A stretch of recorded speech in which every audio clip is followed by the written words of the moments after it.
தேய்ச்சி கொண்டதற்காக இறைவன் நன்றியாகத்துக்கு இருக்கின்றாகும். இறைவன் நன்றியாகத்துக்கு இருக்கின்றாகும்.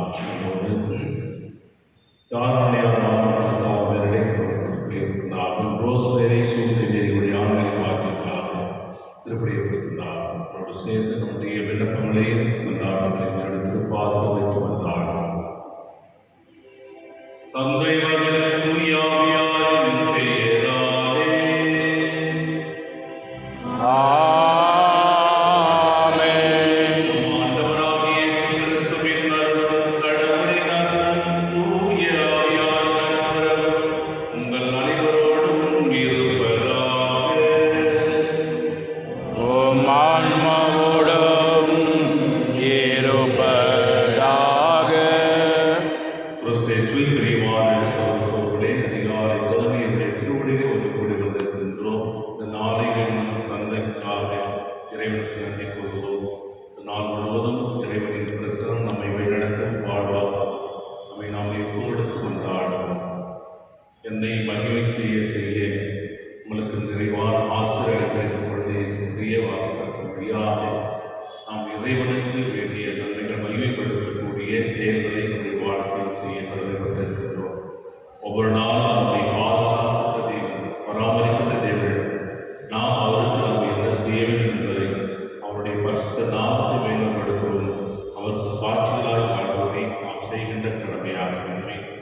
ஆண்டவரை மேம்படுத்த நாம் செய்கின்ற ஒவ்வொரு செயல்களும் நமக்கு நிறைவான ஆசீர்வாதமாக வந்து சேர்ந்த நம்பிக்கை திருப்பதியாக கொண்டாடணும். திருப்பலித்தால் நோக்கி கொடுத்த குற்றங்கள் ஆகங்கள் ஏற்றுக்கொண்டு மனவருந்தவும் மன்னிப்பு கேட்போம்.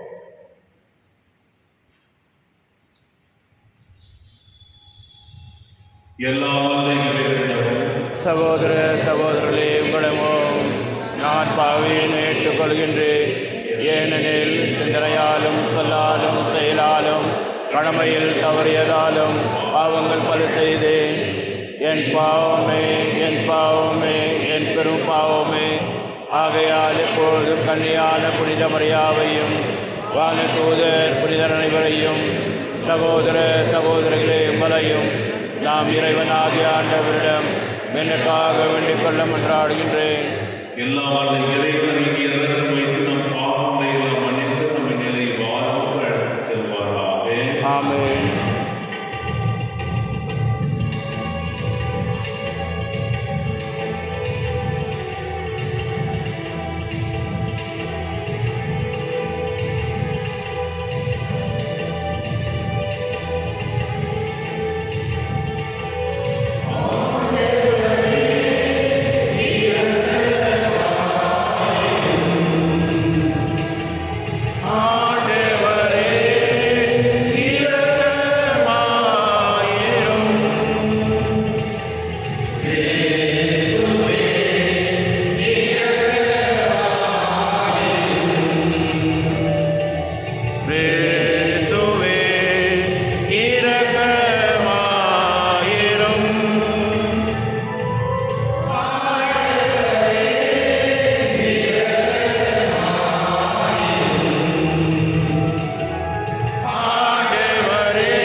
திருத்தூதர் பவுல் தீமோத்தேயுவுக்கு எழுதிய 2ஆம் திருமுகத்திலிருந்து முதல் வாசகம்.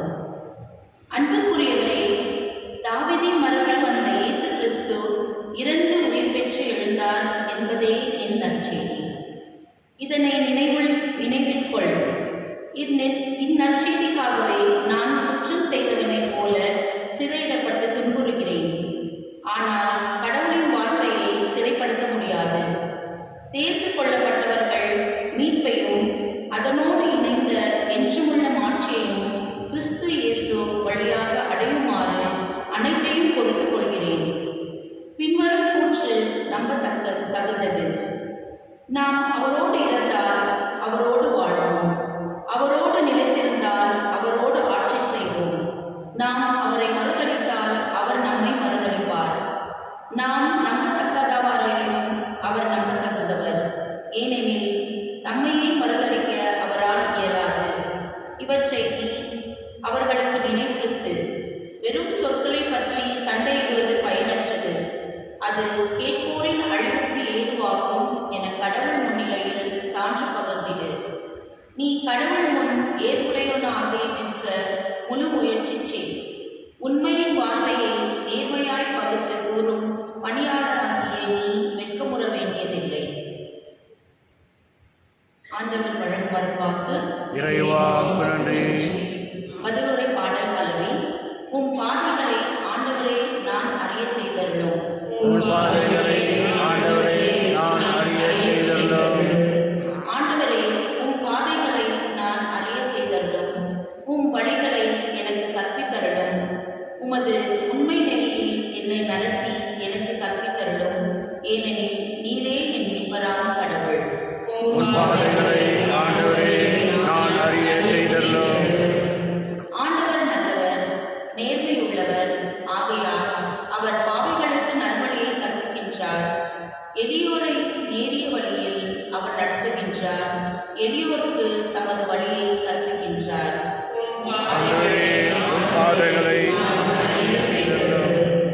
ஆண்டவரது உடன்படிக்கையையும் ஒழுங்குமுறையையும் கடைபிடிப்போருக்கு அவருடைய பாதைகளிலெல்லாம் பேரன்பும் உண்மையும் உள்ளவனாய் விளங்கும்.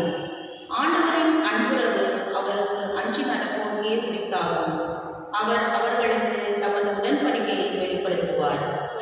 பாதைகளை ஆண்டவரே நான் அறிய செய்தருளும்.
அக்காலத்தில் மறைநூல் அறிஞர் ஒருவர் இயேசு சதுசேயருக்கு நன்கு பதில் கூறிக்கொண்டிருந்ததைக் கண்டு அவரை அணுகி வந்து அனைத்திலும் முதன்மையான கட்டளை எது என்று கேட்டார்.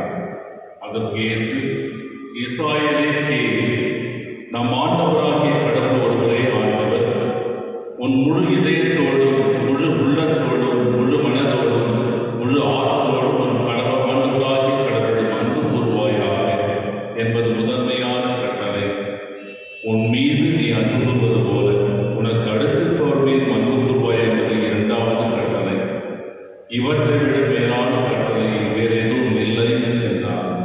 அதற்கு மறைநூல் அறிஞர் அவரிடம், நன்று போதகரே, கடவுள் ஒருவரே, அவரை தவிர வேறு ஒரு கடவுள் இல்லை என்று நீர் கூறியது உண்மையே. அவரிடம் முழு இதயத்தோடும் முழு அறிவோடும் முழு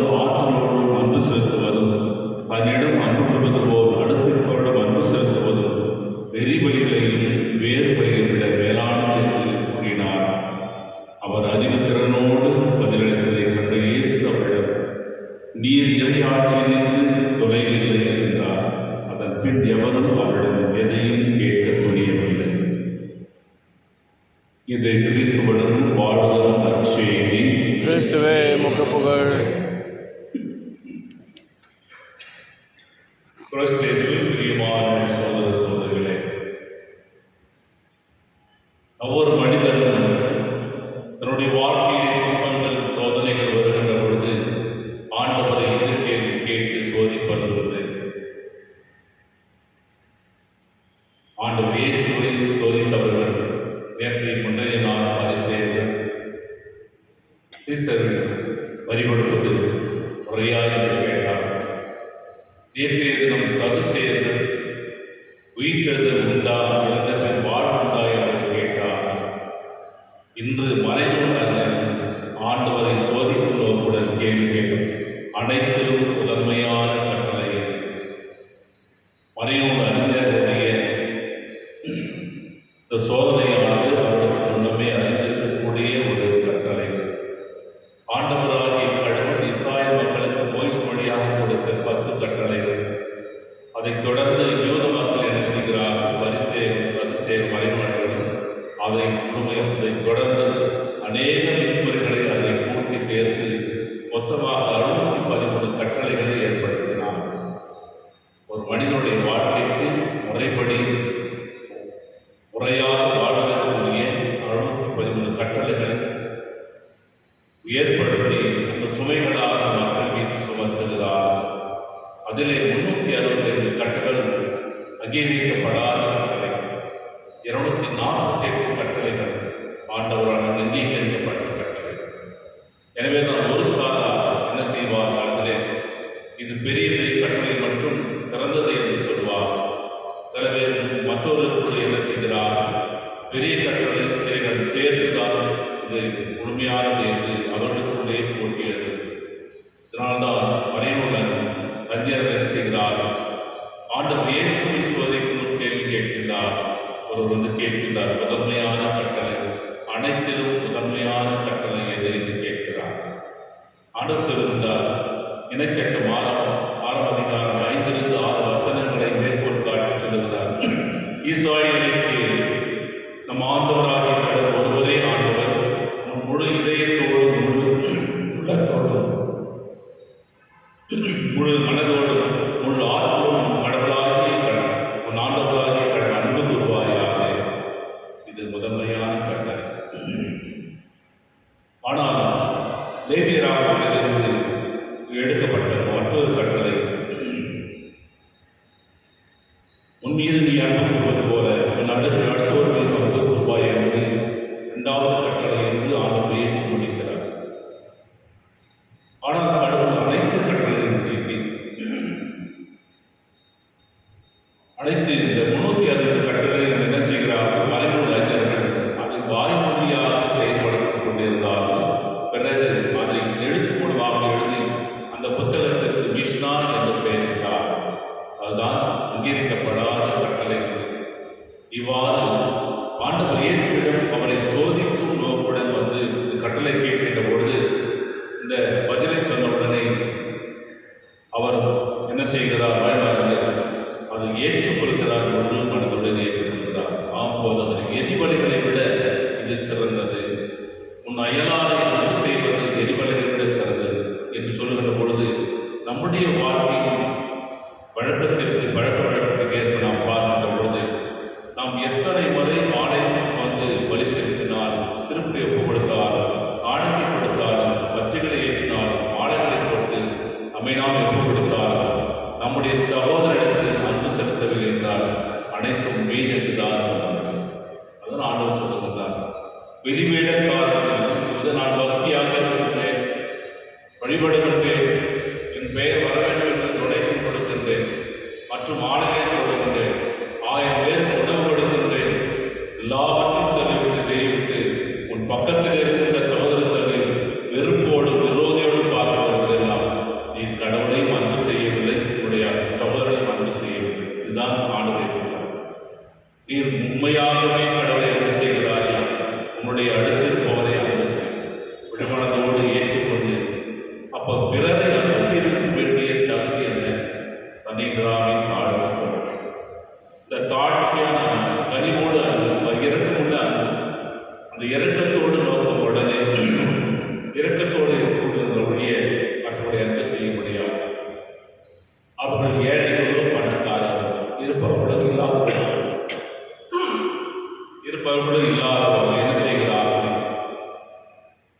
அனைத்தும் சமமாக வேறுபாடு பார்க்கக்கூடிய மனித குணத்தில்தான் அந்த விரோதம் இருக்கார்.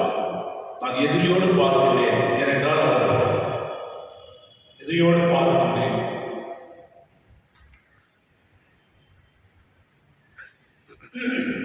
எதிரியோடு பார்க்கிறேன், ஆனால் கடவுளிடம் வந்து நான் உண்மையானவன் என்று காட்டுகிறேன் சொல்கின்ற பொழுது வெளிவேடக்காரரை போலதான் இருக்கிறது.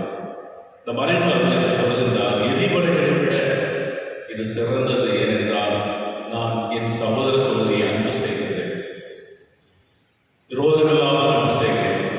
பல பேர் நம்முடைய குடும்பத்தில் 25 வருடம் பேசாமல் இருப்பார், 10 வருடம் எதிர்முறைவாக முகத்தையே பார்க்காமல் இருப்பார்.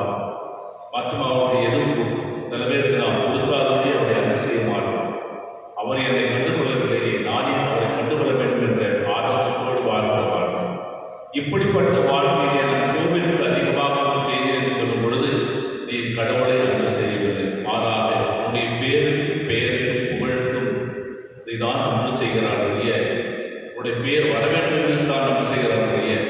கடவுளை உண்மையாக அன்பு செய்ய கிடையாது. அதனால் நான் சொல்கிறார். எனவே அறிவுத்திறனோடு பேசிய இந்த மறைமுகத்தில் ஒரு இறையரசுக்கு வெகு தொலைவில் என்று சொல்லுகின்றார். ஏனென்றால் ஆண்டவர் இயேசு சொன்னதை முழுமையாக ஏற்றுக்கொள்கின்றார். ஆம் ஆண்டவர் இயேசுவே, உன் சகோதரன் கடவுளாக ஆண்டவரை முழு இதயத்தோடும் உள்ளத்தோடும் ஆற்றலோடும் அறிவோடும் அன்பு செய்வாயாக. உன்னை அன்பு செய்து போல சேர்ந்தது நீ சொன்னது சரியே என்று தன்னை ஏற்றுக்கொள்கின்ற பொழுது அந்த மறைமுக அறிஞர் ஆண்டவருக்கு இறையாட்சிக்கு வெகு தொலைவில் என்று ஆண்டவர் அவர் சொல்லுகின்றார். அப்படி என்றால் இறையாட்சிக்கு தகுதியுள்ளவர்கள் யார்? இறையாட்சிக்கு நாம் அனைவரும் இறையாட்சிக்கு நுழைய வேண்டும் என்றால் என்னுடைய கடவுளையும் அன்பு செய்ய வேண்டும், என்னுடைய விரோதியையும் அன்பு செய்ய வேண்டும். இந்த இருவரையும் அன்பு செய்து கொண்டு என்னுடைய வாழ்க்கையில் செயல்படுகின்ற பொழுதெல்லாம் நாம் இறையரசு தகுதியுள்ளவர்களாக மாறுவோம். நம்முடைய வாழ்க்கையும் ஆண்டவரோடு சேர்ந்திருக்கிறது என்றால் முதல் வாசகத்தை போரடியாக சொல்வார், கிறிஸ்துவோடு இருந்தோம் என்றால் கிறிஸ்துவோடு வாழுவோம்.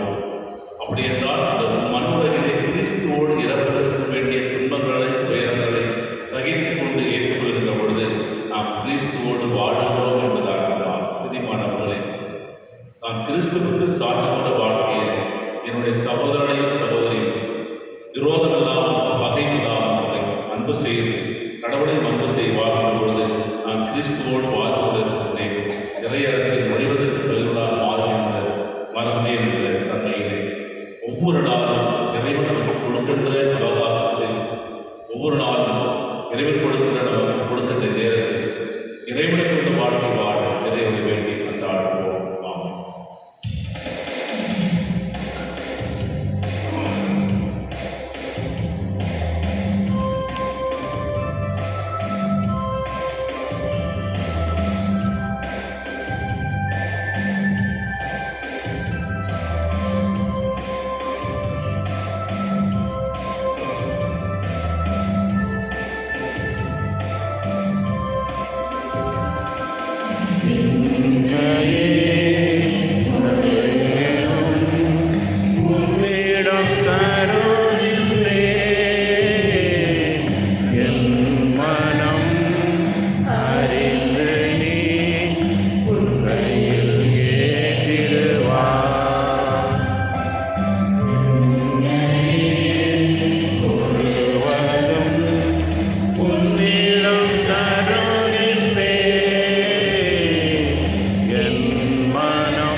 சகோதர சகோதரி,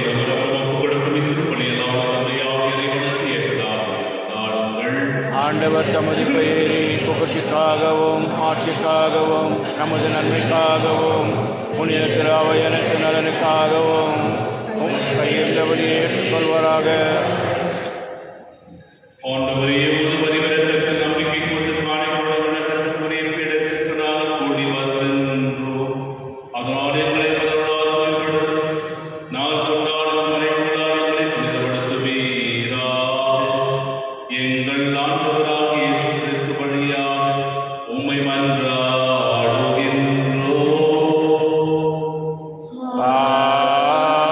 ஆமென். ஆண்டவர் உங்களோடு இருப்பாராக. உம் ஆன்மாவோடும் இருப்பாராக. எங்களை மேலே எழுப்புங்கள். ஆண்டவரிடம் எழுப்பியுள்ளோம். இறைவனாகிய ஆண்டவருக்கு நன்றி கூறுவோம். அது தகுதியும் நீதியும் ஆனது.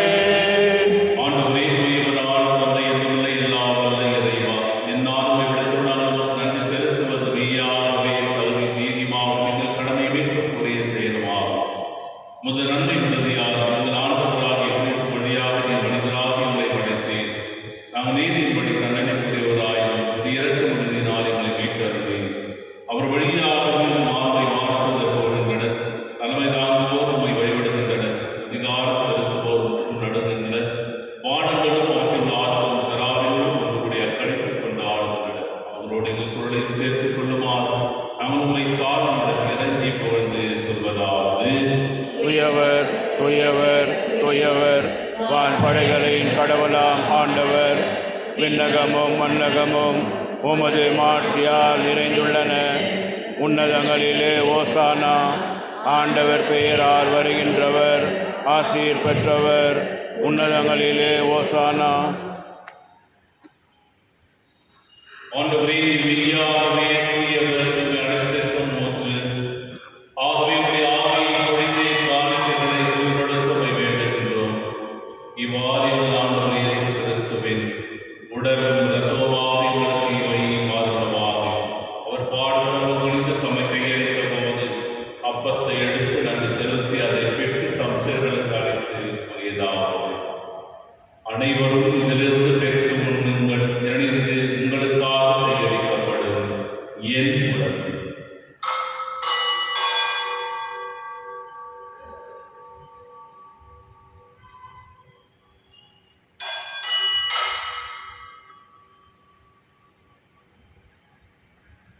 அவனுமே இரவிலிருந்து இறந்தியவை கிண்ணத்தையும் எடுத்து மீண்டும் நமக்கு நன்றி கூறி தம் சீர்களுக்கு அழைத்து அவர் கூறியதாவது: அனைவரும் இதிலிருந்து பெற்று பருகுங்கள், ஏனெனில் இது புதிய நிலையான உடன்படிக்கைக்குரிய ரத்தத்தின் கிண்ணம்.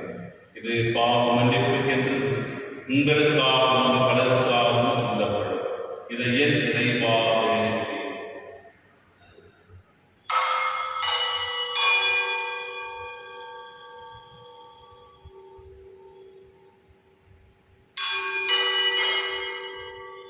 நம்பிக்கையின் மறைபொருள்.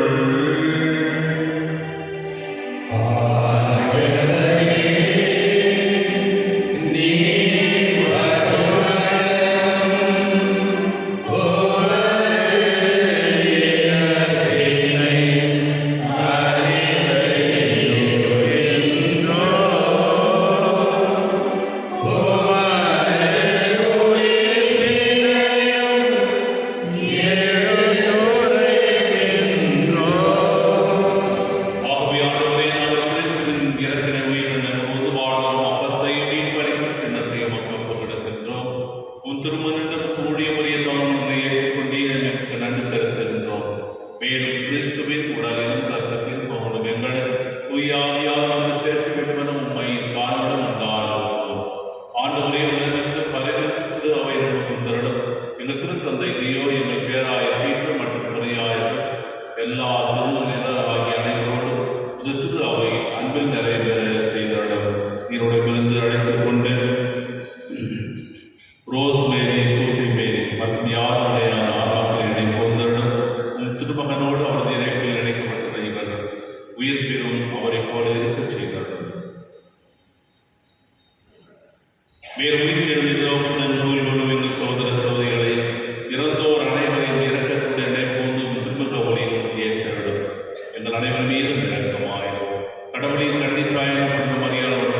மீட்பரின் கட்டளையால் கற்பிக்கப்பட்டு இறைவழிமையால் பயிற்சி பெற்று நாம் அனைவரும் துணிந்து சொல்வோம்.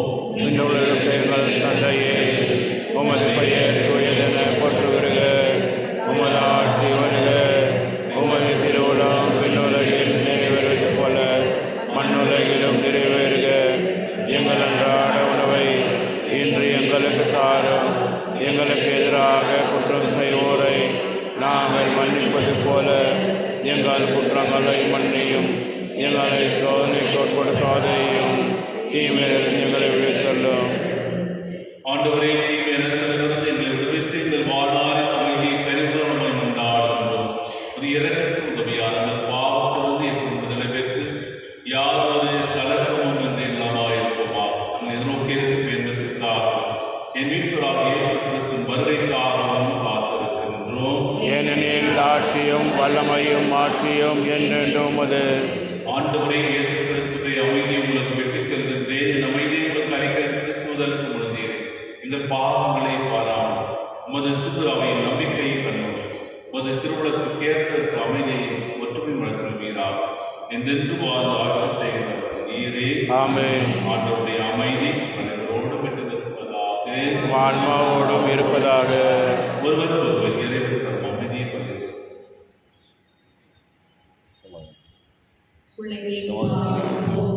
இருளின் செம்மறியே, எம்மேல் இரக்கம் வையும். உலகின் பாவம் போக்கும் இருளின் செம்மறியே, எம்மேல் இரக்கம் வையும்.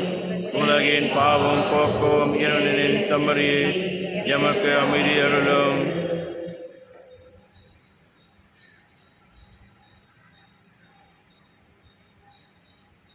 இதோ இறைவனின் செம்மறி, இந்த உலகின் பாவங்களை போக்குகின்றவர். செம்மறியின் விருந்துக்கு அழைப்பு பெற்றோர் பேறு பெற்றோர். என் ஆண்டவரே, நான் தகுதியற்றவன், ஆனால் ஒரு வார்த்தை மட்டும் சொல்லி அருளும், எனது ஆன்மா நலமடையும். கிறிஸ்துவின் தொடரும் ரத்தம் நம்மையும் காத்து நிலை வாழ்வதாக. ஆமென்.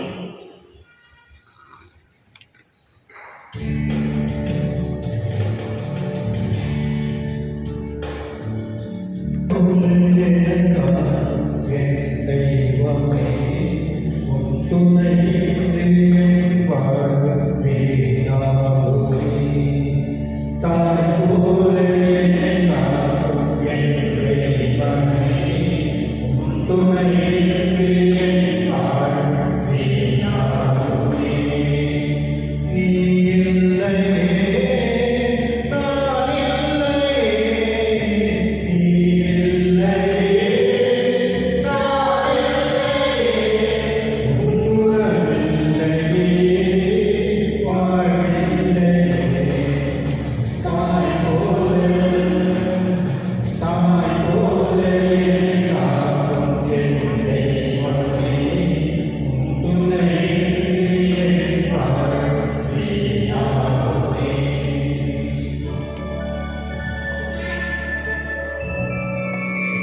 ஆண்டவரே, திருவாரி உடலை ரத்தத்தை விருதாக கொள்ளும் எங்கள் உம்மாவியாரை நடத்த உண்மை வேண்டுகின்றோம். அதனால் வார்த்தையால் நாவால் மட்டுமல்லாமல் பெயரால் உண்மையால் நம்மை அறிக்கையிட்டு நரசிப்பது சேர தகுதிபெறுவோமாக. எங்கள் ஆண்டவராகிய இயேசு கிறிஸ்து வழியாக உம்மை மன்றாடுகின்றோம்.